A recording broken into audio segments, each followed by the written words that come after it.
Kaya dapat kung mayroon tayong plano, we should have goals in life. Mayroon tayo dapat mithiin. Kaya tayo nagplaplano because we want to achieve the goals that we want to attain and obtain in life. Kaya po yung ating pong teksto, ang sabi po ng ating title ng ating pong teksto, plan our goals, then obey the Lord. Magtayo po yung magplano ng mga mithiin natin sa ating mga buhay, at pagkatapos natin na plano, we should obey the Lord. Kailangan susundin natin ang ating Diyos.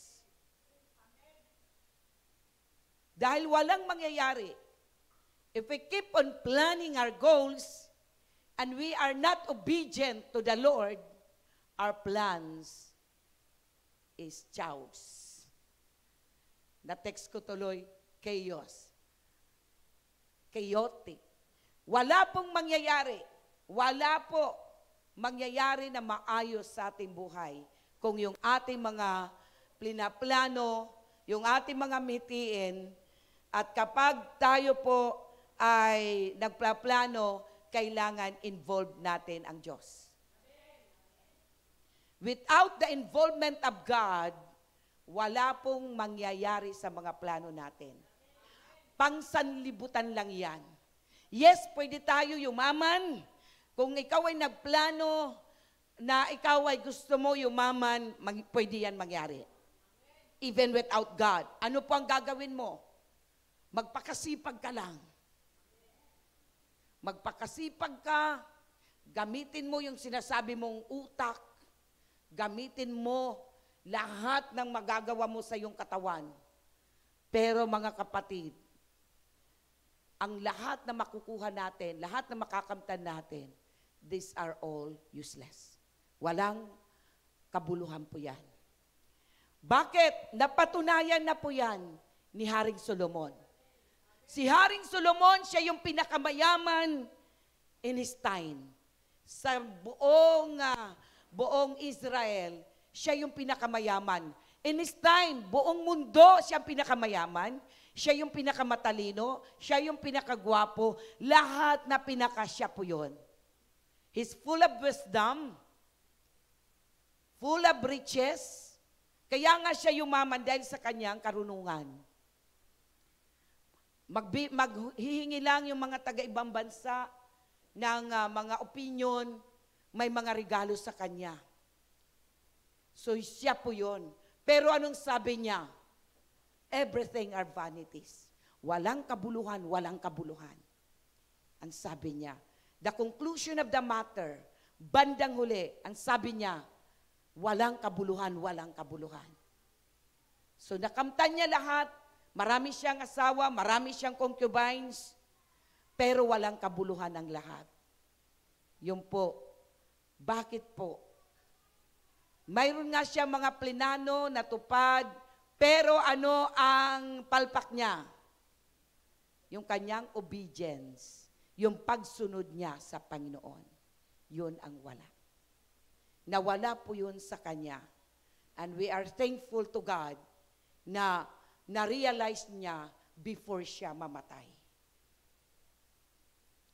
Na yung pala, sabi niya, everything are vanities under the sun.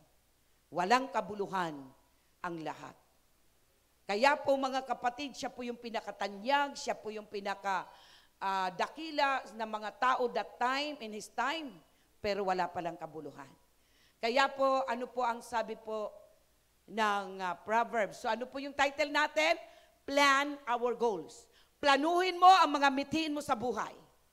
Planuhin mo ang mga ambisyon mo sa buhay. Plano po, kung anong ambisyon natin sa ating buhay, plano po yan. Pag wala tayong plano, wala kang patutunguhan. Pero anong sabi po ng Proverbs 16:9? A man's heart plans his way, but the Lord directs his steps. So, ang Panginoon ang nagbibigay ng direksyon. Kaya, nakita po natin, Ano man ang mga plano natin, ano man ang mga mithiin natin sa ating mga buhay, kung hindi po ito gagabayan ng ating Panginoon, without God's direction, everything are vanities. Walang kabuluhan, walang kabuluhan. Ang sabi po ng salita ng Diyos. Yun po, ang sumulat sa Proverbs, walang iba kundi si Haring Solomon. Kaya po niya nasabi, a man's heart plans his way. Nagtataka ka bakit hindi ka yumaman? Nagplano ka ba na yumaman? Nagtataka tayo na tayo po ay maraming sakit. Pinagplanuhan mo ba yung katawan mo na ikaw ay hindi magkasakit? Huwag niyo ako titingnan ng ganyan. Seryoso ninyo. So nakita ko po, ang kulang talaga sa atin ay ang pagpaplano. At ang sabi po ng Lord, ang pagpaplano ay nasa atin. Nagtataka tayo, ang dami nating problema. At yung problema na natatiling problema. Ang sabi naman ni Lord, yes, may cross tayo, may problema, pero the problem will not stay longer time in our lives. Ang problema dapat hindi nagtatagal sa ating mga buhay. Kung may problema man, dumadaan lang, parang hangin. Amen? Dapat ganun ang mga problema. Dumadaan lang. Sabi ng Panginoon, deny yourself. Take up the cross daily. So mayroon talagang daily na cross. Ang mga daily na cross, ito po ay problema, ito po ay iba't iba. Minsan kasakitan, karamdaman, minsan kahirapan. Pero, ano po yan? Dapat hindi yan mananatili. So ano po ang dapat nating gawin? So may pagkakataon pa ba? Sabihin mo, ay naku, ayoko na yumaman. O hanggang doon ka na lang. Huwag kang magrereklamo. Ang kalooban ng Diyos, ikaw at ako, yumaman. Ano po bang kayamanan? Sabihin mo, sister, kontento na ako sa buhay. Well, tama po yan. Ano ang sinasabi kong kayamanan? Dapat maging mayaman tayo, number 1, spiritually. Maging mayaman yung puso natin para sa Diyos. Kayo talaga, ang iniisip yung kayamanan, palaging pera. Huwag naman. Palagi ang Diyos. Dahil kapag mayroon po tayong kayamanan at ang Diyos ang kayamanan natin, we have everything. Because God owns everything. At kung ang Diyos ang may-ari ng lahat ng bagay, di mayaman ka dahil anak ka ng Diyos. Amen. Palapakan natin ang ating Diyos. Glory to God. So para natin makamtan yung kayamanan na ang Diyos ang magiging kayamanan natin sa ating puso, sa ating kaisipan, sa ating mga kaluluwa, sa ating buhay. Ang sabi ng Panginoon sa kanyang salita, nasa atin ang pagpaplano. Dapat pinaplano po ito. Hindi po ito nakukuha sa sinasabi mo, nag-pray-pray ka naman. Sinasabi mo, nagbabasa ka ng Bible. Pinaplano po ito. And when you plan, then that's the time God or the Lord will direct our path. So kapag may plano ka pa, may plano na tayo, ang Diyos ang nagpapatupad. Ang Diyos ang magbibigay ng direksyon. Tuturuan ka, gagabayan ka, itutuwid ka. So ganun po ang dapat na gagawin natin sa ating buhay. Okay? So tayo po ay magtungo na po. Ano po bang ibig sabihin ng goals? Sa Tagalog po, ang ibig sabihin ng goals, mga layunin. Layunin, ano pa? O kaya naman, ginugil ko pa ito layunin or tunguhin. Ano ba yung gusto natin patutunguhan sa ating mga buhay? Layunin, ginugol ko, goals in Tagalog, o in Filipino. Ano ba yun nandoon? So layunin or Ang sabi po doon, layunin or tunguhin. Ano ba yung gusto natin patutunguhan sa ating mga buhay? Yun po yung gusto ng Panginoon na malaman natin. At ano pa? Ito po yung, kaya po, dahil mayroon tayong gustong patutunguhan, we have that layunin. O yung mga sa iba pang, ibang Tagalog.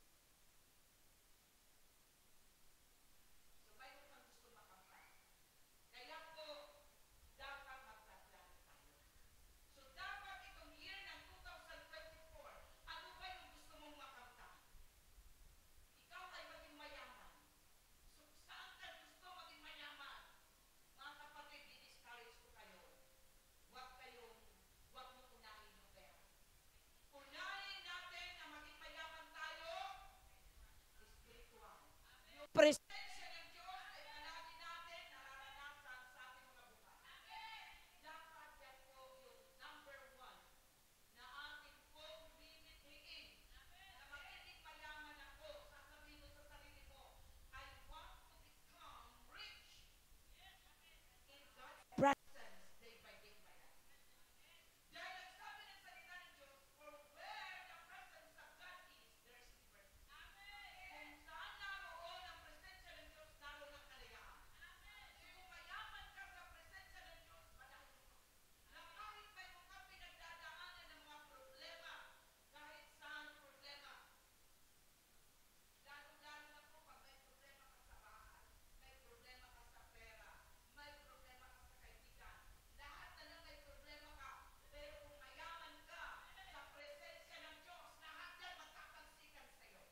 problema, di ba?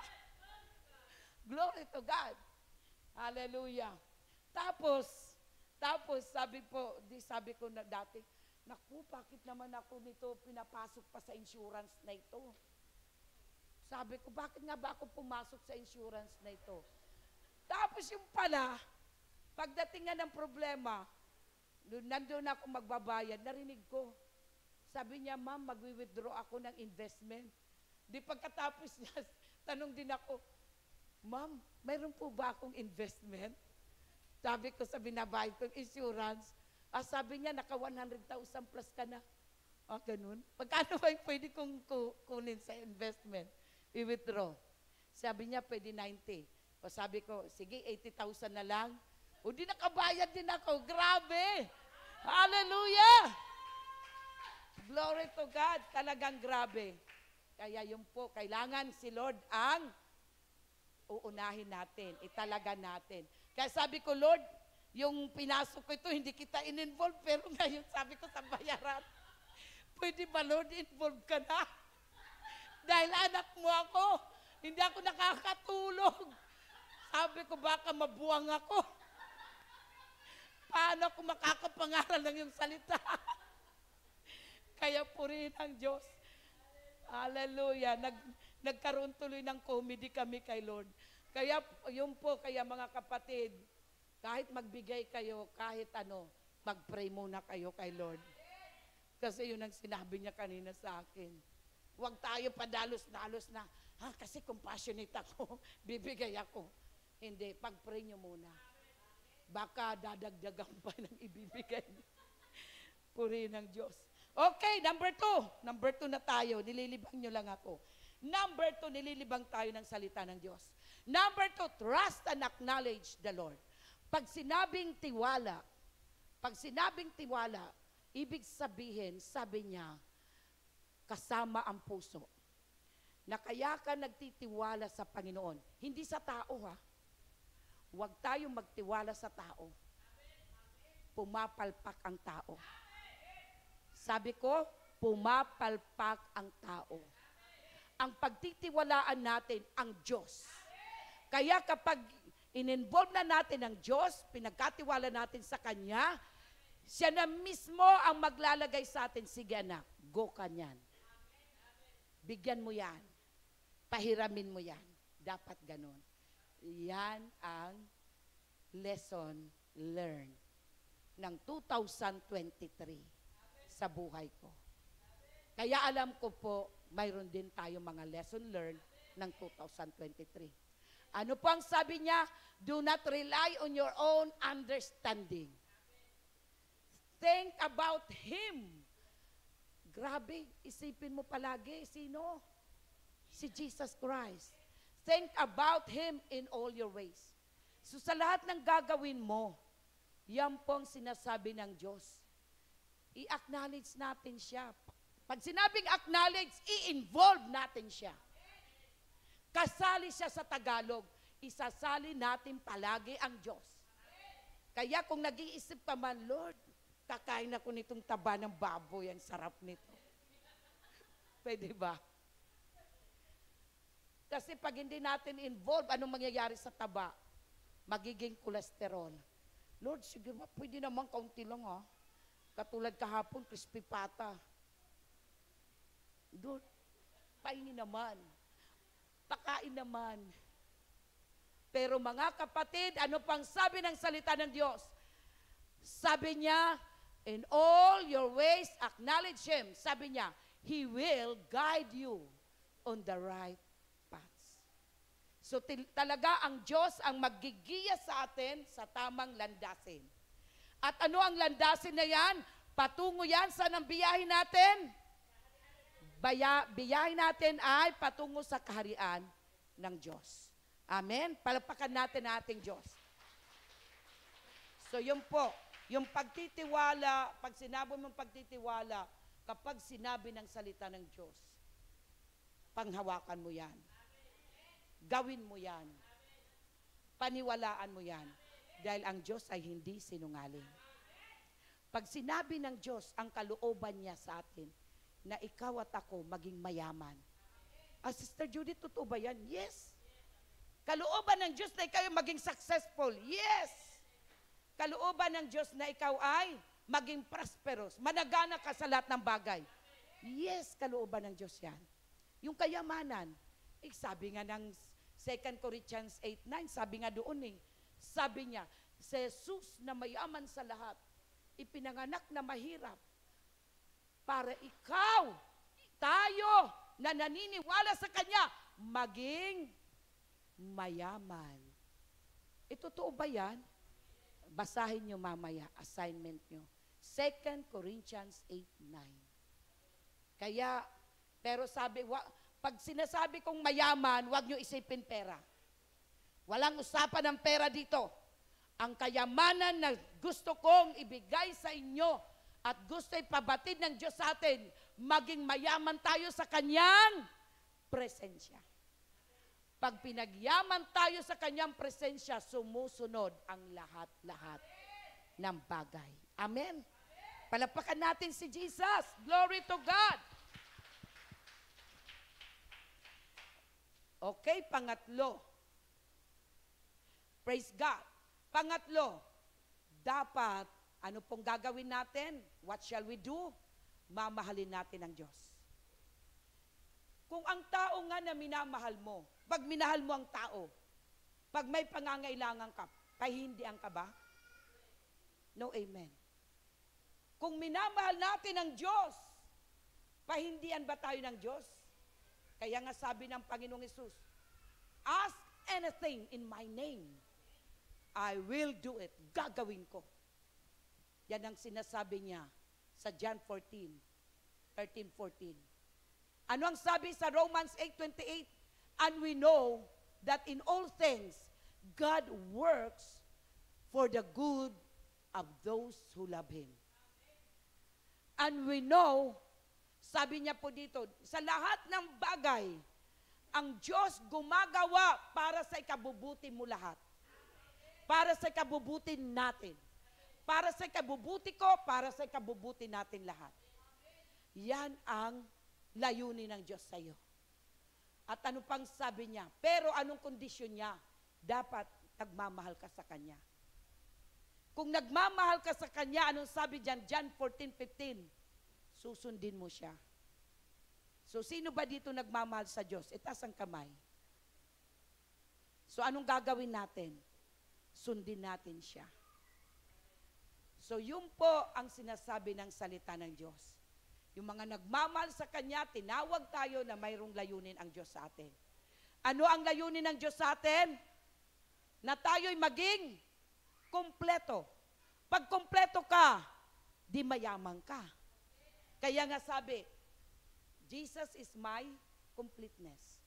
Ang Panginoong Hesus ang ating kakumpletuhan sa ating mga buhay. Amen? Pag kumpleto ka, di mayaman kang tao. Lalong-lalo na po, sino po ang kayamanan natin? Si Jesus Christ. Siya may likha ng lahat ng bagay, ianak ka niya. Ikaw na rin ang may-ari ng lahat ng bagay. Amen? Kaya hindi tayo pagkukulangin ng Diyos. Pang-apat, praise God. Pang-apat, what shall we do? Ang sabi ng Lord, ito yung pinapatanggal sa atin. Huwag kang mag-alala. Don't worry. So wala dapat sa atin nag-aalala. Walang nag-aalala dapat. Ano ang gagawin para hindi ka mag-alala? Kasi po yung pag-aalala, nakita nyo, sabi nga ng kapatid kahapon, may tumalon sa SM. 18 years old, patay. Yung kanyang kakilala ng yung mother ng estudyante dahil sa nangutang tapos dapat na siya magbayad. Anong nangyari? Nag-alala, hindi siya makakabayad. Anong ginawa niya? Nagbigti, patay. Kaya ito po yung sinasabi ni Lord. Itong mga miti natin para natin makamtan, huwag kang mag-alala. Kasi kung ikaw ay nag-aalala, pwede ka mabuang. Pwede ka magkasakit. Pwede ka manira ng tao. Magagawa mo ang kasamaan kung ikaw ay nag-aalala. So para maalis ang pag-aalala, ano ang dapat nating ginagawa? Ang sabi po ng salita ng Diyos, sabi po diyan, do not be anxious about anything. Do not worry about anything. But in every situation, anong gagawin natin? Manalangin. And petition, ibig sabihin, manalangin ka, tapos i-petition mo kay Lord. Nabigyan ka ng katugunan sa lahat ng iyong mga inaalala sa buhay. At ano pang sabi? May kalakip na pasasalamat. Pasalamatan natin ng Diyos. So, panglima, dito na tayo. Panglima, praise God, huwag tayong natatakot. O kaya nanginginig ka.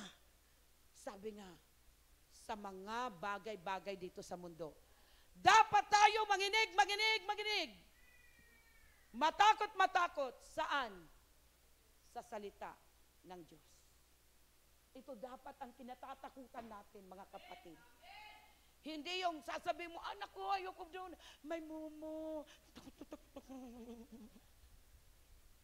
Ay naku, mayroon doon mamamatay tao. Bago dumating mamamatay tao, dahil sa takot mo, patay ka na. So ang sabi ng salita ng Diyos, Isaiah 66 verse 2, for all those things my hand has made. Sino nagsasalita nito? Ang Diyos. Sa lahat ng bagay, nakikita natin o hindi, ginawa ng Diyos.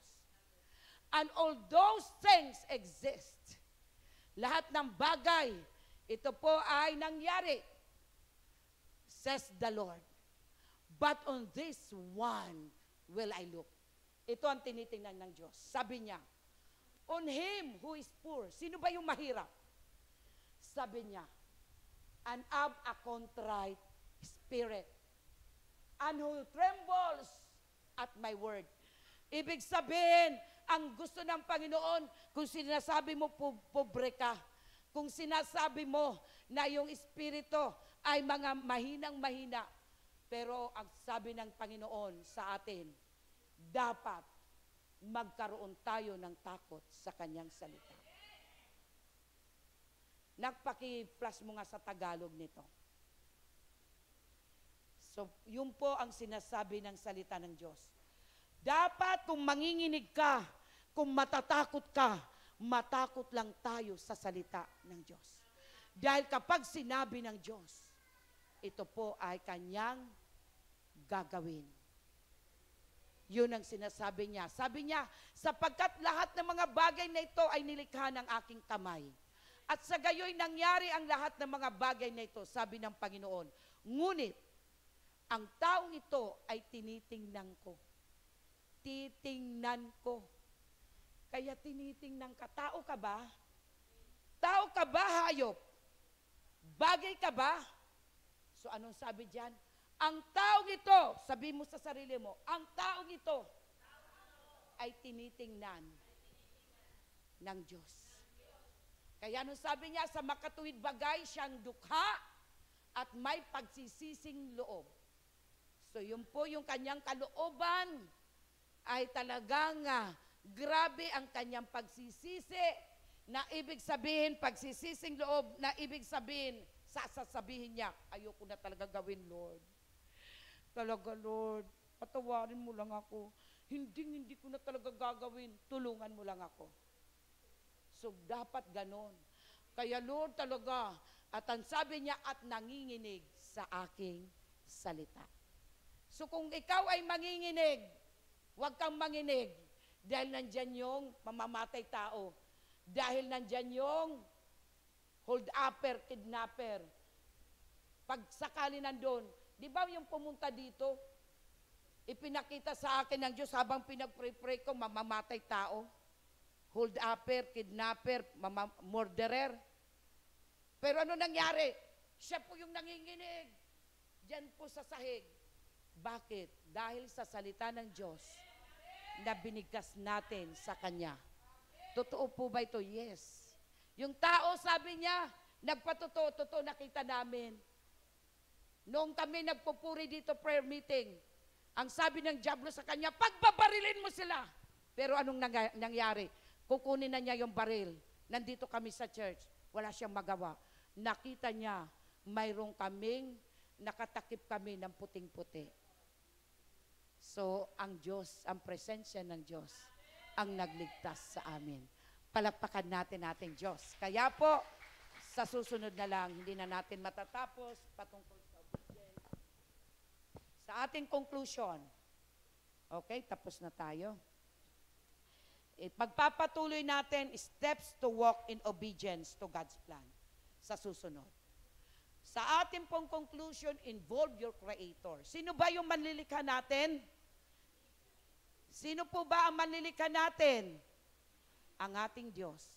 Involve your Creator in setting goals and obey Him what He tells you to do. So yun po yung gagawin natin. Lahat tayo tumayo. Hallelujah. Mayroon po ba sa ating bago? Sige po.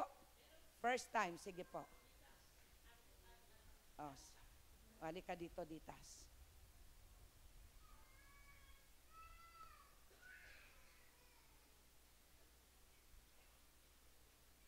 Nais mo ba na ang Diyos manahan sa iyong puso? Nais mo ba na magkaroon ng relasyon sa Kanya? Na ikaw ay gagawin niyang anak? So, pumikit ka, itaas mo ang dalawa mong kamay. Ang ibig sabihin, ang buhay mo ngayon, isinusuko mo sa ating Diyos. At gusto mo pumasok sa isang relasyon na tatawagin ka, bibigyan ka ng Diyos ng karapatan maging anak niya, at ang Diyos tatawagin mong Panginoon. Sige, pag sinabi kong sumunod ka, kailangan may lalabas na salita sa bibig mo. Sige, sabihin mo, Ama naming Diyos, sa oras na ito, ako po ay nagpapasalamat na dinala mo ako sa lugar na ito. Kaya naman, ang aking puso ay binubuksan ko para sa inyo. At ngayon, ipinapahayag ko ng buong buo nitong aking buhay. Panginoong Jesus, pinapapasok kita ng lubusan sa aking puso. At mula sa araw na ito, ikaw na po ang aking Panginoon. Mula sa araw na ito hanggang sa ako'y babawian mo ng buhay. Patawarin niyo po ako sa lahat ng aking pagkakasala. Linisin niyo po ako ng iyong banal na dugo, Panginoong Hesukristo. At sa oras na ito, nagpapasalamat ako na ako po ay iyong tinanggap bilang anak. At ako naman ay iyo pong isinulat sa aklat ng buhay ang aking pangalan. Kaya tulungan mo ako, Banal na Espiritu, na ako'y lumago sa pagkakilala ko sa inyo. Sa iyo ang papuri, sa iyo ang pasasalamat, sa iyo ang pagdakila. Ito na po ang aking panalangin sa pangalan mo, Panginoong Hesus. Amen.